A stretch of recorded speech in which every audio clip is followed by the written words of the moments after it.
लेकिन जून के बाद 24 जून के बाद जैसे ही बिहार में एसआईआर लाया गया, ये आप वाई सिस्टम पे आ गए और उसके बाद अगले साल हो सकता है कि आप जेड सिस्टम पे चले जाए। तो ये सब कैसे हो सकता है? और अभिषेक मनु सिंह भी यही नहीं रुके, बल्कि वो कहते हैं कि ये नई व्यवस्थाएं जहां संसदीय कानून हावी हो रही हैं, ये नई व्यवस्थाएं वहां हैं, संसदीय कानून हावी हो रही है, लेकिन उसके बाद भी चुनाव आयोग के पास ऐसा करने का कोई अधिकार नहीं है, क्योंकि अनुच्छेद 324 अनुच्छेद 327 के तहत कानून द्वारा अमान्य है, यह कानूनन अमान्य है जो चुनाव आयोग कर रहा है, यह ठीक नहीं है। सिंघवी यहां पर जनप्रतिनिधित्व अधिनियम की धारा 21(3) का हवाला देते हैं और अभिषेक मनु सिंघवी कहते हैं कि 3 में दर्ज किए गए 21(3) में दर्ज किए जाने वाले कारणों से सामूहिक आधार पर नहीं हो सकता है, प्रावधान का मूल विकार ही व्यक्तिगत है। यहां साफ साफ यानी 327 और रिप्रेजेंटेशन ऑफ पीपल एक्ट यहां पर 1951 उसका 21 धारा 21/3 उसका हवाला देते हुए उसके बाद 4 पे आते हैं, कहते हैं परंतु महत्वपूर्ण क्या है यहां पर विचार यह था कि आपको विशेष अवसरों पर एसआईआर की आवश्यकता हो सकती है, ना कि सामूहिक रूप से केवल कुछ निर्वाचन क्षेत्रों के लिए।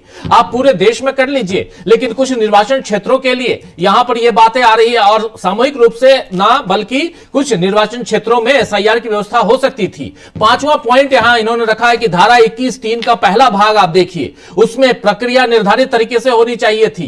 यदि आप सामूहिक रूप से अपनी शक्ति का पता लगाते हैं तो धारा 21(1) अछूती रहती है, सामूहिक रूप से शक्तियों का पता लगाते हैं तो। उसके बाद फिर यहां पर दोनों बेंच जो है आपस में चर्चा करती है। अभिषेक मनु सिंह भी अपनी बात आगे बढ़ाते हैं और वहां पे कहते हैं कि आखिरी पॉइंट ये कि यही रिप्रेजेंटेशन ऑफ पीपल एक्ट 1951 की धारा 21(1) से संबंधित है और आप इसे केवल निर्धारित तरीके से ही कर सकते हैं, यह नियम 25 में है। यहां पर अभिषेक मनु सिंघवी धड़ाधड़ अपनी दलीलें पेश करते हुए आदेश में दिए गए कारण हैं तेजी से शहरीकरण, बार बार पलायन, यह 21(3) का मजाक है। कारण और किसी के बीच कारण कार्य संबंध कहां है? यानी आपने अपने हिसाब से नियम बना लिया और आप एसआईआर लागू कर दिए, आखिर ये लागू करने का अधिकार आपको किसने दिया?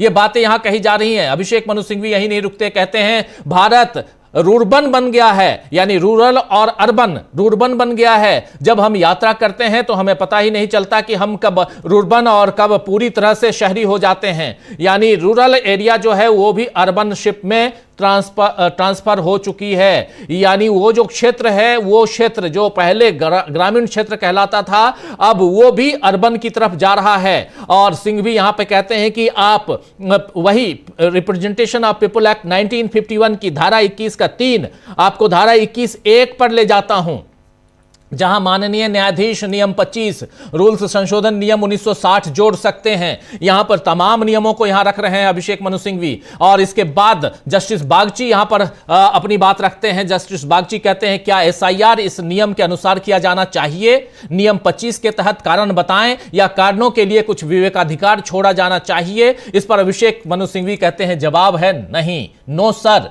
यह अधिकार नियम 25 तक जाता है। अगर मेरी व्याख्या सही है, अगर मैं यहां बात अपनी सही कह रहा हूं, तो उनके पास सीमित संवैधानिक शक्तियां हैं। यह बात यहां पर उनके पास सीमित संवैधानिक शक्तियां हैं, पूरे खुले तौर पे शक्तियां नहीं दी गई हैं चुनाव आयोग को। और उसके बाद सिंघवी कह रहे हैं कि वास्तव में एसआईआर यानी स्पेशल इंटेंसिव रिवीजन केवल एक बार थापुर द्वारा जी हां, थापुर द्वारा नामक स्थान पर हुआ था, एक ही बार हुआ था, थापुर द्वारा नामक स्थान पर हुआ था, इससे पहले नहीं हुआ था। और सिंघवी कह रहे हैं कि नियम में ही कहा गया है कि ये या तो गहन रूप से हो या संक्षेप में हो। प्रत्येक निर्वाचन क्षेत्र के लिए मतदाता सूची का या तो गहन रूप से या संक्षेप में संशोधन किया जाना चाहिए। नियमों की बात यहां चल रही है और नियमों का हवाला दे रहे हैं यहां अभिषेक मनु सिंघवी यही नहीं रुकते हैं, कहते हैं नियम में ही कहा गया है कि या तो गहन रूप से हो या संक्षेप रूप से हो। हर निर्वाचन क्षेत्र के लिए मतदाता सूची में या तो गहन रूप से या संक्षेप में ये बातें होनी चाहिए, एसआईआर कराना चाहिए। नियम 25 इस धारा से आगे नहीं बढ़ सकता, नियम 25 जो है वो इस धारा से आगे नहीं बढ़ सकता। और सिंघवी बताते हैं कि थापुर द्वारा में 16,000 लोगों के नाम हटाए गए और 21,000 लोगों को जोड़ा गया, फिर एसआईआर किया गया। 16,000 लोगों के नाम हटाए गए, 21,000 लोगों के नाम काटे गए, फिर एसआईआर किया गया। इससे पहले पूरे राज्य का इतना व्यापक रूप से संशोधन कभी नहीं हुआ। यह थापुर द्वारा में सामूहिक रूप से किए गए अत्याचारों का एक व्यक्तिगत उदाहरण है, एक इंडिविजुअल एग्जाम्पल है। ये सामूहिक रूप से इतने लोगों के साथ जो किया गया। यहीं पर अभिषेक मनु सिंह भी नहीं रुकते और आगे कहते हैं कि 75 सालों में किसी ने इसके बारे में नहीं सोचा। अगर मुझे चुनाव आयोग की बाएं हाथ की तारीफ करनी हो तो ये जो तारीफ है तो ये उनकी नई रचना है। बाएं हाथ की तारीफ अगर करनी हो तो ये उनकी नई रचना है, चाहे वो बाएं हाथ से हो या दाएं हाथ से, वो यही तय करेंगे।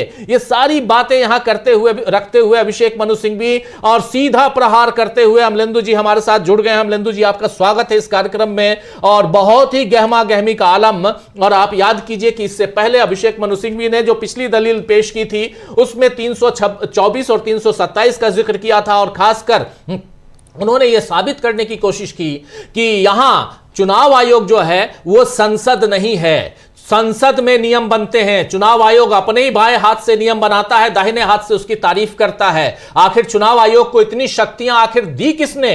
और एसआईआर आप किसी एक इंडिविजुअल किसी एक जगह पे कर सकते हैं, यह नियमानुसार हो सकता है, लेकिन आप पूरे, और वो भी ठीक चुनाव से पहले, यह सरासर गलत है। यह बात यहां रखते हुए अभिषेक मनु सिंघवी, आगे भी सुनवाई जारी है। अमलेंदु जी क्या कुछ कहेंगे? और तमाम साथी जो हमारे साथ जुड़े हुए हैं, आप सबका एक बार फिर स्वागत करता हूं, इस्तकबाल करता हूं इस कार्यक्रम में। और सीधे हम उधर सुप्रीम कोर्ट में क्या कुछ चल रहा है एसआईआर पर, स्पेशल इंटेंसिव रिवीजन पर, जो इलेक्टोरल रोल को लेकर अब 12 राज्यों में चल रहा है। इससे पहले बिहार में हुआ और बिहार को लेकर दलीलें आज दी गई है सुप्रीम कोर्ट में कि बिहार में चूंकि एसआईआर बहुत शानदार ढंग से हमने कंडक्ट कराया है, इसीलिए हम उत्साहित हैं और हम अगले राज्यों में भी करवा रहे हैं, 12 राज्यों में करवा रहे हैं। लेकिन क्या इसके पीछे एक धांधली हो रही है? आज ही इंडियन एक्सप्रेस ने बड़ी सी खबर छापी है। इंडियन एक्सप्रेस की पहली जो बड़ी खबर, लीड खबर है, उस खबर में साफ साफ है कि 3 जो इनके चुनाव आयोग के जो 3 चुनाव आयुक्त हैं, एक मुख्य चुनाव आयुक्त और 2 चुनाव आयुक्त, और जिसमें सिंधु जो है, उन्होंने साफ साफ मना किया था एसआईआर को लेकर। साफ साफ उनकी मनाही थी, लेकिन उसके बाद भी यह हुआ। एक बड़ा खुलासा आज इंडियन एक्सप्रेस ने किया है। यहां से गाड़ी पलट सकती है चुनाव आयोग की, मैं दावे के साथ कह सकता हूं। अमलेंदु जी, यहां सुनवाई चल रही है सुप्रीम कोर्ट में, लेकिन चलिए सुनवाई पे हम आते हैं, क्या कुछ दलीलें पेश की जा रही हैं। हाँ बिल्कुल राजीव जी, आर्टिकल 14 जो है संविधान का अनुच्छेद 14, उसके उल्लंघन पर सिंघवी ने कहा कि इस क्लासिफिकेशन का जो हासिल हो रहा है उससे कोई वाजिब संबंध नहीं है और 2003 के बाद भी कोई वाजिब संबंध नहीं, यानी 2003 का जो आप एसआईआर बता रहे हैं जो एसआईआर नहीं था, एसआर था, उसका इससे कोई लेना देना नहीं है। और सिंघवी ने कहा कि जो चुनाव आयोग के पास अनुच्छेद 324 के तहत नागरिकता को जांचने का किसी भी तरीके का कोई अधिकार नहीं है, जो कि चुनाव आयोग जांच रहा है। फिर सिंघवी ने आगे भी कहा कि चुनाव आयोग ने संविधान के खिलाफ काम किया है। इससे न सिर्फ कानूनी प्रक्रिया का उल्लंघन हुआ है, बल्कि संसद द्वारा तय एनआरसी प्रक्रिया भी खत्म हो गई, यानी एनआरसी जो संसद ने तय की थी वो भी प्रक्रिया खत्म हो गई है, ये कहा। सिंघवी ने कहा कि मुझे ये एक तो अस्थायी नागरिकता सूची में डाल देता है, दूसरी गलती ये है कि ये मुझे साबित करना है कि मैं एक नागरिक हूं, यह बहुत गंभीर चीज़ है। आपने खुद को ऐसी चीज़ से जोड़ लिया जो मौजूद ही नहीं है। और फिर उन्होंने कहा कि चुनाव आयोग ने संविधान का खुल्लम खुल्ला उल्लंघन किया है। अभिषेक मनु सिंघवी ने साफ तौर पर राजीव जी ये बिल्कुल बिल्कुल बिल्कुल यहां अभिषेक मनु सिंघवी आर्टिकल 14 के उल्लंघन पर अपनी बात रख रहे हैं। आर्टिकल 14, आर्टिकल 14, हमारे संविधान का आर्टिकल 14 कह रहे हैं कि ये साफ आर्टिकल 14 का उल्लंघन कर रहे हैं। सिंघवी यहां पर कह रहे हैं कि इस क्लासिफिकेशन को देखिए जरा, इस वर्गीकरण का जो हासिल किया जा रहा है उससे कोई वाजिब संबंध उसके साथ नहीं है। यहां तक कि 2003 के बाद भी कोई वाजिब संबंध नहीं है। यहां साफ साफ अभिषेक मनु सिंघवी कह रहे हैं। अभिषेक मनु सिंघवी कहते हैं कि नागरिकता परीक्षण, आप हमारे नागरिकता की जांच कर रहे हैं और चुनाव आयोग को धारा 324, आर्टिकल 324 के तहत नागरिकता परीक्षण करने का कोई अधिकार ही नहीं है। आप हमारी नागरिकता की जांच कर रहे हैं, इसका अधिकार आपको है ही नहीं। आप भारत का संविधान, इंडियन कॉन्स्टिट्यूशन और उसका आर्टिकल 324 चुनाव आयोग को यह अधिकार नहीं देता है कि आप मेरी नागरिकता की जांच करें। और सिंघवी यही नहीं रुकते, कहते हैं कि चुनाव आयोग ने संविधान के विरुद्ध जाकर काम किया है। इससे न केवल वैधानिक प्रक्रिया का उल्लंघन होता है, बल्कि संसद द्वारा निर्धारित एनआरसी प्रक्रिया की भी समाप्त हो जाती है। इससे आप दो काम कर रहे हैं, एक तरफ आप संविधान के विरुद्ध जा रहे हैं और इससे न केवल वैधानिक प्रक्रिया का उल्लंघन होता है, बल्कि संसद के द्वारा निर्धारित एनआरसी प्रक्रिया का भी आप उल्लंघन कर रहे हैं। सिंह भी कह रहे हैं यहां यह अनुमानात्मक रूप से मुझे अस्थायी नागरिकता सूची में डाल देता है, और दूसरी गलती यह कि मुझे यह साबित करना होगा कि मैं एक नागरिक हूं, यह बहुत गंभीर है। आपने खुद को ऐसी चीज से जोड़ लिया है जो मौजूद ही नहीं है, यानी आप मुझे उस जगह पे लेके चले आए हैं। अभी तक यह होता था कि एक बीएलओ आता था घर पे, वो कहता था कि अच्छा आप हैं, आपका वोटर आईडी बना है क्या? नहीं बना है, अच्छा ठीक है चलिए मैं बनवा देता हूं, ये फॉर्म 6 भर लीजिए। आप कहीं और थे क्या, शिफ्ट होके आए हैं, चलिए फॉर्म 7 भर लीजिए, फॉर्म 8 भर लीजिए, और जो भी वो है फॉर्म है उस हिसाब से आप भर लीजिए, और नागरिकता, और वो आपके लिए मतदाता सूची तैयार कर लेता था। बीएलओ आपके घर पे आता था चुनाव से पहले, परीक्षण ये भी करता था, जांच करता था कि इस घर में पहले जो रहते थे वो है कि नहीं है, अगर नहीं है तो चलिए वहां शिफ्टेड डाल दिया, और इस ढंग से चलता था। लेकिन अभी क्या हो रहा है, अभी साफ साफ हो रहा है कि आपको फॉर्म भरना है। पहली बात, आपको एनुमरेशन फॉर्म भरना है, गणना फॉर्म भरना है। दूसरी बात, आपको यह साबित करना है कि आप भारत के नागरिक हैं, और भारत की नागरिकता साबित करने के लिए आपको 2003 का जो वो सूची है, लिस्ट है, वो देना है, और उसके साथ साथ उसमें से कोई ऐसे डॉक्यूमेंट्स को भी देना है, अगर नहीं है तो या तो आपके माता पिता की सूची भी देनी है। यानी एक लंबी फहरिस्त है, और यही कह रहे हैं अभिषेक मनु सिंघवी कि आखिर ये काम करके चुनाव आयोग क्या बताना चाहता है। चुनाव आयोग ने एनआरसी की कानूनी वैधता को खत्म कर दिया। चुनाव आयोग अपने आप को सिटीजनशिप नापने की मशीन बना लिया उसने, और 324 आर्टिकल 324 324 इसके लिए अनुमति नहीं देता है चुनाव आयोग को, चाहे 324 हो, 327 हो, 324 एंड 327 ये अधिकार नहीं देता है चुनाव आयोग को। ये बात यहां पर कही जा रही है, सुप्रीम कोर्ट में दलील पेश कर रहे हैं अभिषेक मनु सिंघवी। अमलेंदु जी आगे क्या कुछ जी राजीव जी, अभिषेक मनु सिंघवी ने कहा कि भाई ये जो संविधान का अनुच्छेद 324 है, इसके तहत चुनाव आयोग के पास गाइडलाइंस में मनमाना तरीका अपनाकर नागरिकता टेस्ट करने का कोई अधिकार नहीं है। इलेक्शन कमीशन आर्टिकल 324 के तहत एक संवैधानिक संस्था है जो चुनावों की देखरेख, डायरेक्शन और कंट्रोल करती है। नागरिकता तय करने का अधिकार सिर्फ नागरिकता एक्ट के सेक्शन 8 और 9 के तहत केंद्र सरकार या कोर्ट या फॉरेनर ट्रिब्यूनल के पास है। तीनों चीज़ें स्पष्ट हैं कि इनके पास है, चुनाव आयोग के पास ये नहीं है। और ईआरओस को नागरिकता के डॉक्यूमेंट्स की जांच करने, संदिग्ध गैर नागरिकों को मार्क करने और उन्हें होम डिपार्टमेंट को रिपोर्ट करने की जरूरत बताकर चुनाव आयोग ने संविधान और नागरिकता एक्ट के खिलाफ काम किया है।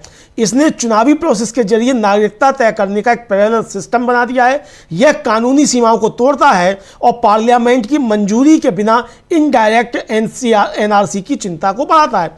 फिर उन्होंने कहा कि अब घोड़े वाला केस की बात कर ली जाए। नागरिकता साबित करने की जिम्मेदारी स्टेट की है, किसी व्यक्ति की नहीं है।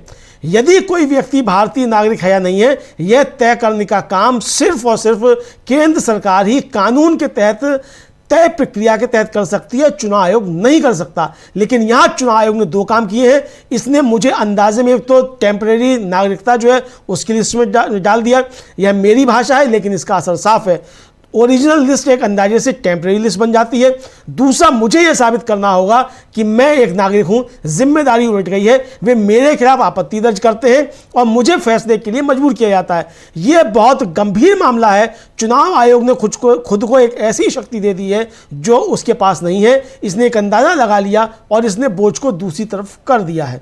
अब राजीव जी, बीजेपी नेता अश्विनी उपाध्याय जो वो खड़े हुए और उन्होंने कहा कि पश्चिम बंगाल में ब्लॉक लेवल के अधिकारियों पर प्लान किया गया हमला है। चुनाव आयोग को पुलिस से इस पर गौर करने के लिए कहना चाहिए। आमतौर पर पुलिस मॉडल ऑफ कंडक्ट के बाद ईसीआई के अंदर आती है। गंभीर धमकियां और ये सब पहले पन्नों पर है। इस पर सीजीआई जस्टिस सूर्यकांत ने कहा कि अधिकारी इसका ध्यान रखेंगे, आप चिंता मत कीजिए। बिल्कुल बिल्कुल। अश्विनी उपाध्याय आप जानते हैं बीजेपी के नेता हैं और सुप्रीम कोर्ट के वकील भी हैं। वो खड़े होते हैं और इसके बाद इससे पहले अभिषेक मनु सिंह भी आर्टिकल 14 यानी आर्टिकल 14 और अनुच्छेद 14 और उसके बाद 324 और 327 इसका जिक्र करते हुए रिप्रेजेंटेशन ऑफ पीपल एक्ट 1951 में भी धारा 21/3/2/1 इन सब का जिक्र करते हुए उन्होंने पूरी दलीलें अपनी पेश की और उन्होंने साबित करने की कोशिश की कि चुनाव आयोग जो कर रहा है वो गलत कर रहा है। चुनाव आयोग खुद नियम बना रहा है, बाएं हाथ से नियम बना रहा है, दाहिने हाथ से उसकी तारीफ बटोरने की कोशिश कर रहा है,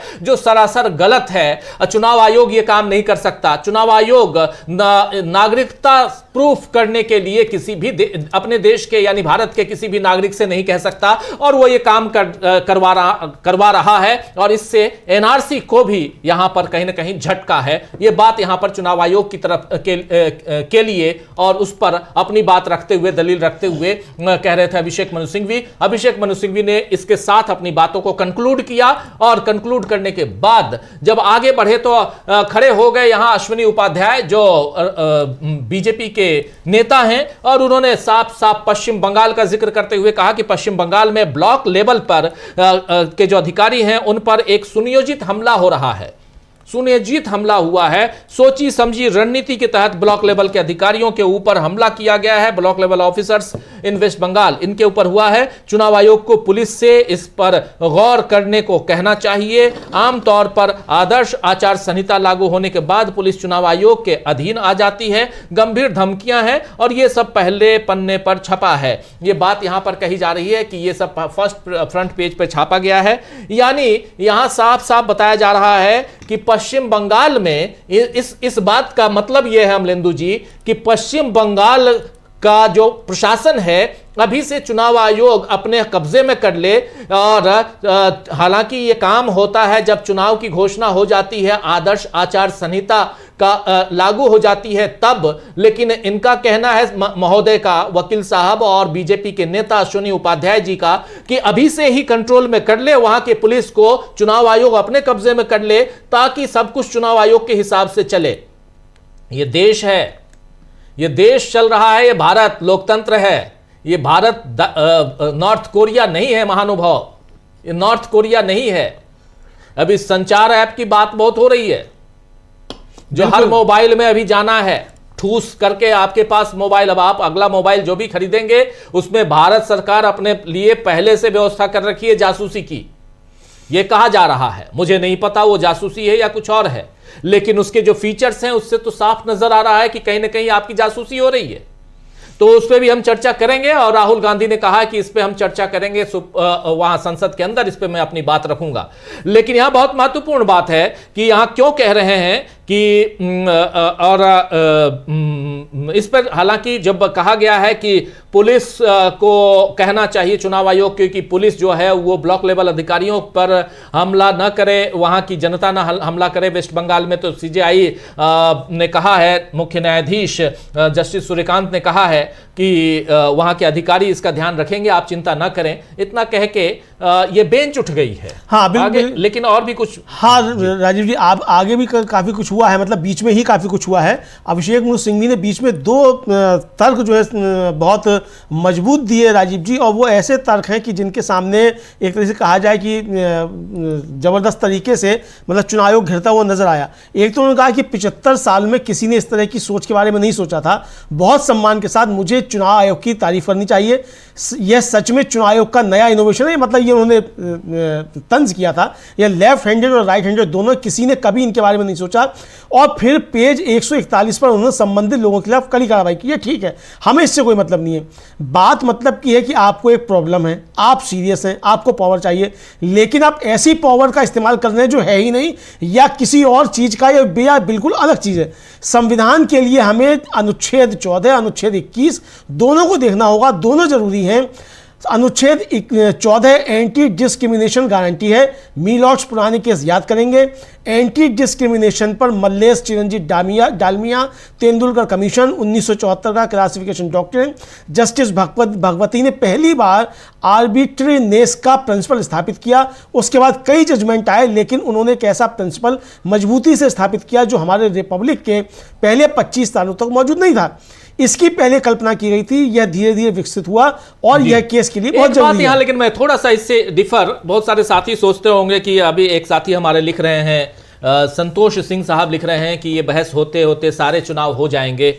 बिल्कुल आपकी चिंता जायज है संतोष सिंह जी, आपकी चिंता बिल्कुल। हमारे साथी हैं संतोष सिंह, वो कमेंट लिख रहे हैं कि ये बहस होगी जब तक तब तक तो सारे चुनाव खत्म हो जाएंगे। चिंता वाजिब है, बिल्कुल वाजिब है। जीवन राय साहब लिख रहे हैं कि राजीव जी कोर्ट कुछ नहीं करेगा, जाना तो शरण पर उतरना, जनता को सड़क पर उतरना पड़ेगा। आप भी सही कह रहे हैं, जनता आप भी हैं, जनता हम भी हैं, हमारा काम मीडिया का है, हम खबर आप उतरिए, हम आपके पीछे हैं, ये मैं कहूंगा। लेकिन एक महत्वपूर्ण बात, दो बातें यहां मैं रखना चाहता हूं। एक बात, जब पहले इस पर सुनवाई, पिछले 4-5 महीने से सुनवाई हो रही है लगातार, जैसे ही बिहार में हुआ SIR की घोषणा हुई उसके बाद से पहली जो तारीख लगी थी वो जुलाई महीने में लगी थी, और उस समय से लेकर आज, ये तारीख आज 2 दिसंबर है, और जब जब SIR पर सुनवाई हुई है हम लोगों ने लाइव आपके सामने उन तमाम दलीलों को पेश किया है जो दलीलें वहां सुप्रीम कोर्ट में पेश होती हैं। लेकिन इससे तब और अब में क्या फर्क पड़ा? क्या कुछ भी फर्क नहीं पड़ा है? पड़ा है। एक बहुत बड़ा दबाव चुनाव आयोग के ऊपर, बहुत बड़ा दबाव मीडिया के ऊपर भी। आज इंडियन एक्सप्रेस ने आखिर कैसे वो खबर निकाल के छापी कि इन 3 में से जो 3 चुनाव आयुक्त हैं, मुख्य चुनाव आयुक्त के अलावा उनके 2 साथी जो बाएं दाएं बैठे रहते हैं, उनमें से एक संधू ने कहा था कि आप गलत करने जा रहे हैं, सिटीजनशिप मापने का पैमाना हम नहीं है। आज बड़ी सी लीड खबर है, उसको दिखाऊंगा बाद में, उस पर स्पेशल हम बना रहे हैं, वो भी आप देखिएगा, अलग वीडियो देखिएगा। एक तो ये, दूसरी चीज, अभी तक ये था कि इसको रोकने की मांग नहीं हो रही थी। 11 याचिकाएं लगाई गई, इसमें कहीं भी रोकने की मांग नहीं थी। इसमें मांग ये थी कि किसी भी ढंग से ये असंवैधानिक है, ये साबित किया जाए। अभिषेक मनु सिंघवी साहब के साथ हम लोग हर 15 दिन पे, यानी फोर्टनाइटली, हम एक पॉडकास्ट करते हैं, आप लोग देखते हैं, काफी देखते हैं, सराहते हैं। अभी फिर हम संडे को आपके सामने वो पॉडकास्ट लेकर आएंगे, इसी संडे को। लेकिन अभिषेक मनु सिंघवी से मैंने पूछा था तो उन्होंने कहा था कि देखिए इसमें रोक की मांग तो चूंकि याचिकाकर्ताओं ने नहीं की है तो इसलिए उस पर हम नहीं जा रहे हैं। हमने कहा था कि आधार कार्ड ले आइए, इसमें आधार कार्ड लगवा दीजिए, वो लगा दिया। लेकिन अब इसके आगे कानूनी पक्ष हम देखना, हमको जांचना जरूरी है। और चुनाव आयोग जो कानूनी पक्ष की बात कर रहा है वो सरासर गलत है, असंवैधानिक है। हम ये साबित करेंगे, चुनाव आयोग के खिलाफ हम सुप्रीम कोर्ट में जो दलीलें पेश करेंगे, यानी कानूनी तौर पर, संवैधानिक तौर पर ये जो कर रहा है चुनाव आयोग, ये गलत कर रहा है, ये साबित करेंगे हम। अब कोर्ट क्या फैसला देता है अलग चीज है, लेकिन अभी वही इसकी कानूनी वैधता पर बात हो रही है। चुनाव आयोग कानून बनाने की संस्था नहीं है। कानून बनाने की संस्था इस हिंदुस्तान में एक ही है जिसको संसद कहते हैं। संसद ही कानून बनाता है। कैबिनेट भी बिल लेके आता है, विधेयक लेके आता है, कैबिनेट बिल लेके आता है और उस बिल को संसद में लेके जाया जाता है, सरकार लेके जाती है और फिर तमाम जनप्रतिनिधियों के द्वारा, सांसदों के द्वारा उसको पास करवाया जाता है। फिर वो जाता है वहां हायर अथॉरिटी के पास, यानी राष्ट्रपति के पास, जहां कानूनी ठप्पा लगाया जाता है। यानी यहां सरासर धांधली कर रहा है चुनाव आयोग और इसको साबित करने की कोशिश हो रही है। तो इसलिए दिल थाम के बैठिए, थोड़ा सा सब्र के साथ बैठिए, दिल थामिए मत थामिए, सब्र के साथ बैठिए। और मैं दावे के साथ कह रहा हूं कि यहां चुनाव आयोग के एक भले रिजल्ट कुछ भी आए, फैसला कुछ भी आए, लेकिन चुनाव आयोग कहां कहां धांधलियां कर रहा है इस देश की आवाम, इस देश की जनता जानेगी।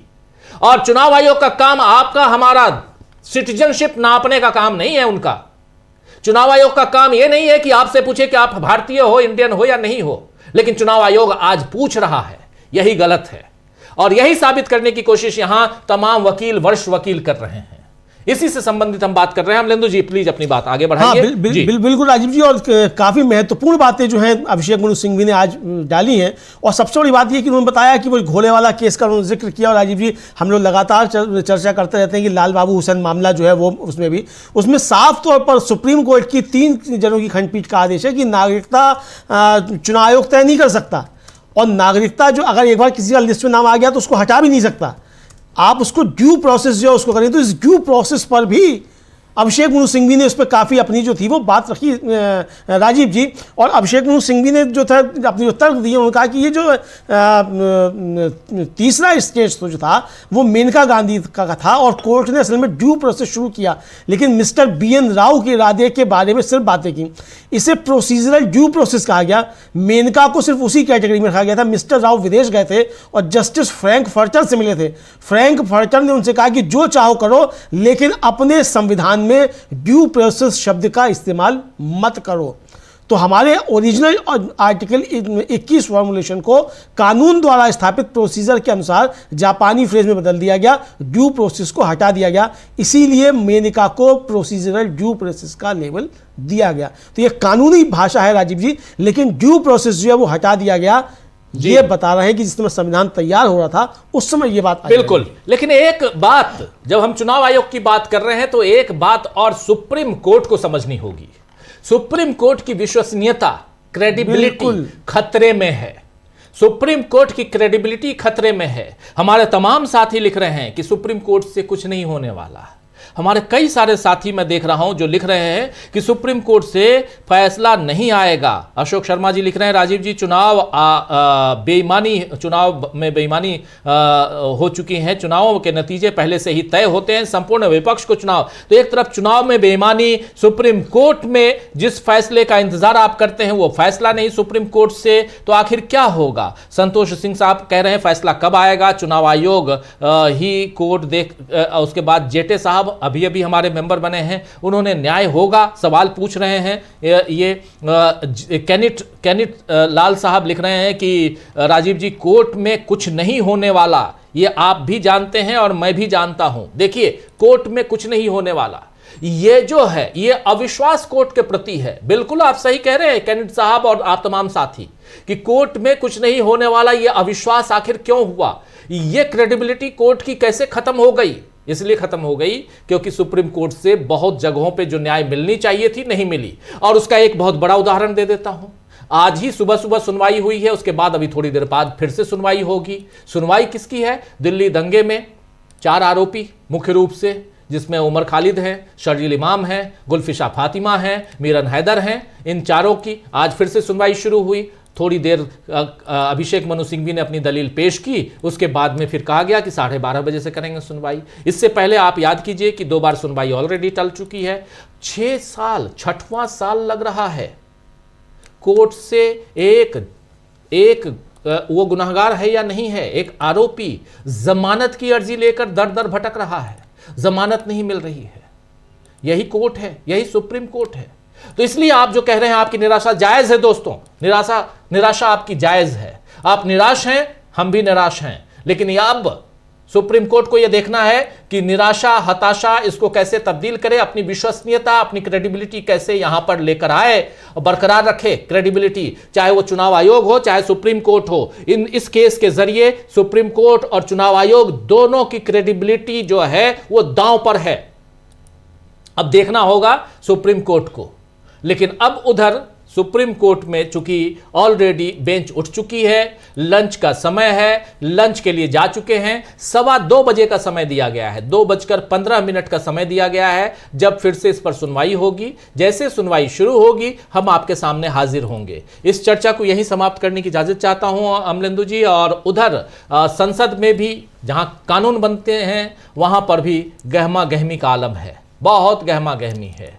और इसके साथ जो संचार ऐप की बात मैं कर रहा था वो भी एक गंभीर मुद्दा है, उस पर भी चर्चा, अलग से वीडियो, वो भी हम आप तक लेकर आएंगे। तो बहुत कुछ है, बने रहिए हमारे साथ। बहुत जल्दी 2:15 बजे से हम लाइव लेकर आएंगे एसआईआर पर और क्या कुछ चल रहा है। अभी कपिल सिब्बल को भी अपनी बात रखनी है और बहुत कुछ है, लेकिन एसआईआर बहुत गंभीर मुद्दा है, इसको छोड़िए मत दोस्तों। अगर एसआईआर को हमने छोड़ दिया, इस देश को हम छोड़ देंगे, ये याद रखिए। इस देश को गर्त में जाने से कोई नहीं बचा सकता, जा ही चुका है इससे। चलिए एक ब्रेक के बाद